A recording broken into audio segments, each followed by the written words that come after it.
Hello guys. आज मैं आ चुका हूँ डच कल्चर मैटर का पार्ट 2 लेकर। हमने ईएम फोस्टर साहब के ऐसे डच कल्चर मैटर का पार्ट 1 चैनल पे अपलोड कर दिया है। अगर आपने अभी तक वो नहीं देखा है तो पहले आप वहाँ जाकर देखिए। आज हम शुरू करेंगे सेकंड पैराग्राफ। तो सेकंड पैराग्राफ की शुरुआत करते हैं। There is a gain moment at a mid mystic sense when Dante is invoked.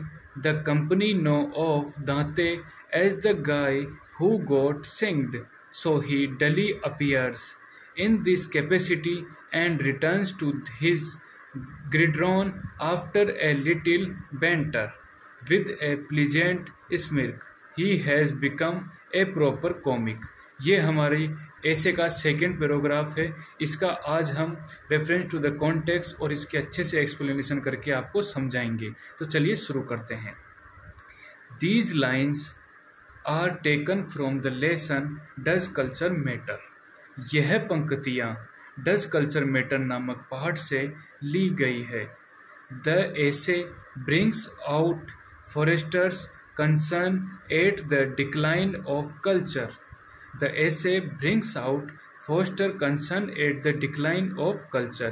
Decline of culture मतलब संस्कृति का ह्रास। तो इस लाइन का हम मतलब देखेंगे।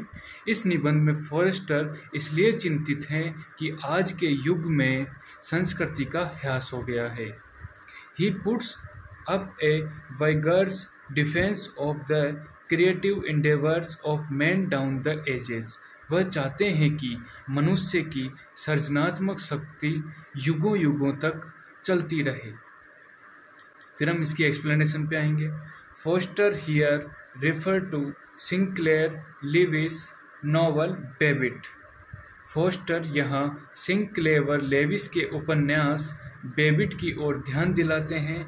Sinclair Lewis was one of the outstanding post war American novelist. Sinclair Lewis युद्ध के बाद के प्रसिद्ध अमेरिकन उपन्यासकार थे। He receive Nobel prize for literature और उन्हें नोबेल पुरस्कार मिला था। In his novel Babbitt he describe a civilization which had no tradition. अपने उपन्यास बेबिट में वे एक ऐसी सभ्यता का वर्णन करते हैं जिसकी कोई परंपराएं नहीं है। He describe a civilization which had no tradition, जिसमें किसी प्रकार की कोई परंपराएं नहीं हैं। As such, it could only recreate itself with rubbish. अतः उसे मनोरंजन के लिए इधर उधर की बातों पर निर्भर रहना पड़ता है। The spirit of the dead Dante, Italy's great poet, the author of the Divine Comedy, is invoked.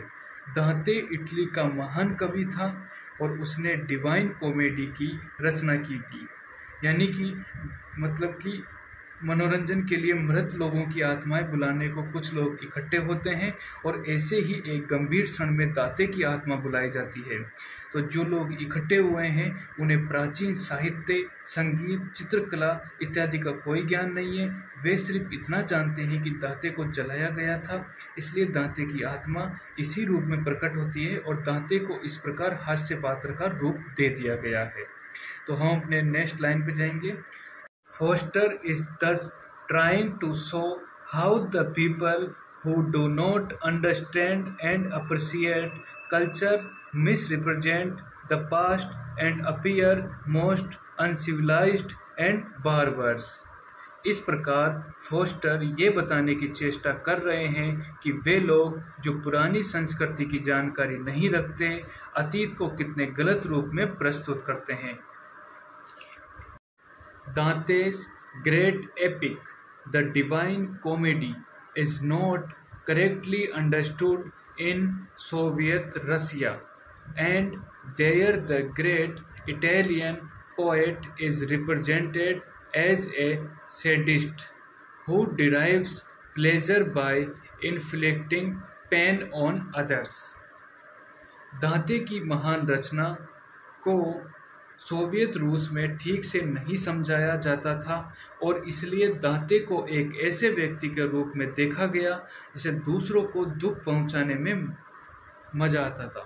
All this is because of all the subject matter of his poem, which is a supreme work of genius and the grandest of the Renaissance creation. यह इसलिए हुआ कि इस कविता को सही रूप में Soviet रूस में नहीं समझाया गया। यह कविता रेनेसां युग की अद्भुत रचना है, परंतु संस्कृति को ठीक से नहीं समझने के कारण दांते को इस रूप में प्रस्तुत किया गया है। तो दोस्तों, ये था आज हमारा सेकंड पैराग्राफ का एक्सप्लेनेशन। अगर आपको ये अच्छा लगे तो आप प्लीज़ वीडियो को लाइक कर दीजिए और चैनल को सब्सक्राइब भी कर दीजिए, क्योंकि हम द डच कल्चर मैटर के ऐसे के सारे पैराग्राफ के ऐसे ही वीडियो लाते रहेंगे और अच्छे से एक्सप्लेन कर देंगे ताकि आपको ये ऐसे अच्छे से याद हो जाए। Thank you.